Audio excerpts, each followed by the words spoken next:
Então, por exemplo, o paciente tem um limiar de dor.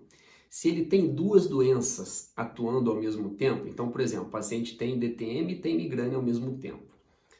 O que pode estar acontecendo com esse paciente? O limiar de dor dele, ele começa a baixar, entendeu? Então ele fica mais sensível à dor, porque ele está tendo muita sensibilização no sistema nervoso central dele.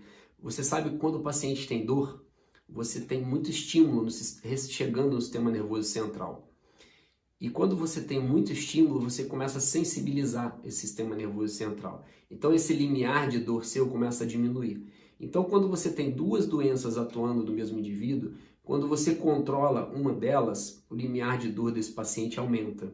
Então pode ser que a crise, por exemplo, trazendo para o nosso meio, o paciente tem DTM e tem migrânia, que é muito comum o paciente ter migrânia e ter DTM. Tá? Então normalmente o paciente tem enxaqueca, ele tem a DTM associada.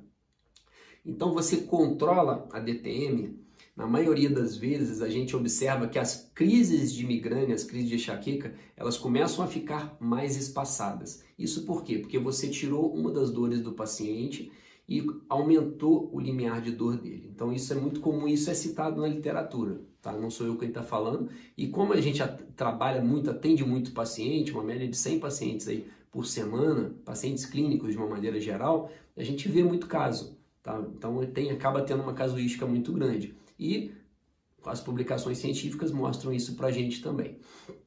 Então, voltando lá, comparando a migrânia com o DTM, o porquê da importância de você entender melhor essas cefaleias primárias é exatamente isso. Como eu falei lá atrás, a sintomatologia de algumas cefaleias primárias se confundem com a sintomatologia da DTM.